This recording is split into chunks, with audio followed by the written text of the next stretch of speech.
Hey everyone, Ryan Desch here, broker and owner of R&K Real Estate Solutions here in Lawrence, Kansas.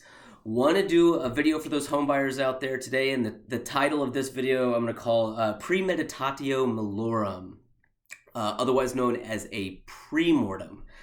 Spring market is coming up very quickly. It's 60 degrees outside here in February. That means things are getting started pretty quickly, and hopefully there's some more houses ready to hit the market here pretty soon. And so if you're a home buyer, particularly if you're a first-time home buyer, this exercise you should find valuable, hopefully, in approaching the process and being prepared for what can go wrong. That's the whole idea. Seneca, the ancient Stoic, would begin plans for a trip, and he would go over all the things that could go wrong. Like a storm could arise, the captain of the ship could fall ill, or the ship could be attacked by pirates.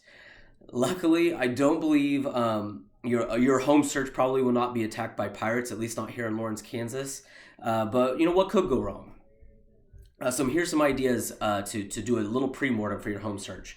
First idea is your pre-approval current? Hopefully you have a pre-approval. Hopefully you've already gotten started on that. But if it's been a couple of months, particularly if it's been more than 60 days, you want to get this updated. You want to kind of go back and touch base with your lender. A good pre-approval letter is, probably no more than 30 days old. And just to kind of check in and make sure that nothing's changed, no surprises have popped up that you don't know about. So it's good to kind of go back and have that updated if you haven't already started.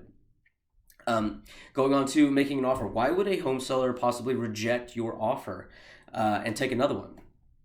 Are you with a local lender? And Lawrence local is key. If you're with a national lender, somebody who's in an office in Los Angeles, that's a reason for a seller to possibly not take your offer. So that's really important.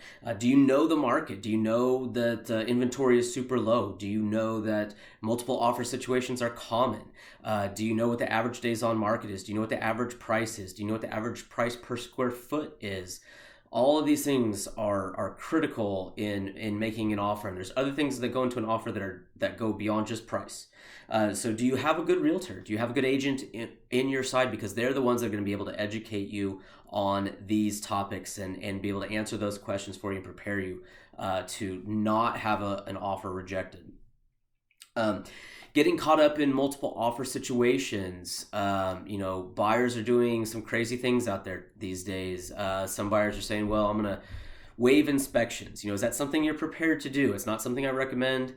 But maybe not being prepared to not get caught up in a multiple offer situation, to kind of stay sober through that process, look at things clearly, think strategically about what's going to win, but not, going overboard, not getting carried away. Let's say you get an offer accepted. What would happen if you get surprised at inspections? It's your dream home. You got the offer accepted, and now you're doing inspections, and you find this thing's wrong, this thing's wrong, this thing's wrong, this thing's wrong. What are you going to do? How are you going to respond to that situation? What are you prepared to accept and move forward? And at what point do you say, all right, I got to pull the plug on this one, despite everything? Sometimes that's the best way. And so just being prepared and thinking that even though the house looks great at first glance, once you get that inspector in there, you never know what you're going to find. What happens if the appraisal falls short?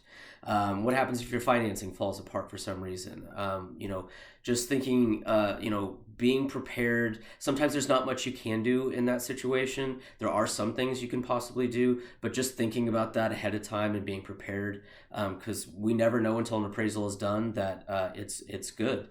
What happens if someone, you or the seller, fall ill during a transaction? Somebody loses a job, somebody can't move, before the closing date, and so now dates have to get shifted around, and you have to extend the contract. These are all things to just be prepared for. Anything can happen in a transaction. What happens if you get to the closing date and then you find out the seller's not moved out, or maybe they made a huge mess? Again, there may be things you can do about this. There may not be things you can do about this. But just being prepared for the possibility that anything can happen at any time, and is going to help you if and when you get to that point. And if that doesn't happen, then it's all the better that you know that it could have, but it didn't.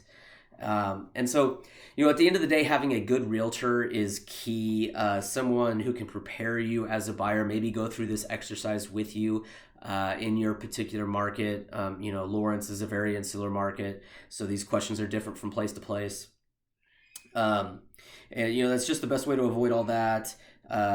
Your agent should be the one to prepare you for success. And so that's probably your best defense. The best offense is a good defense, I always say. So hopefully you find that information helpful. And if you're interested in how we work with buyers at R&K Real Estate, be sure to check out our website at exploringlawrence.com. And good luck. If you are looking to buy this spring, it's looking to be a busy one here pretty quick. So thanks for tuning in. See you next time.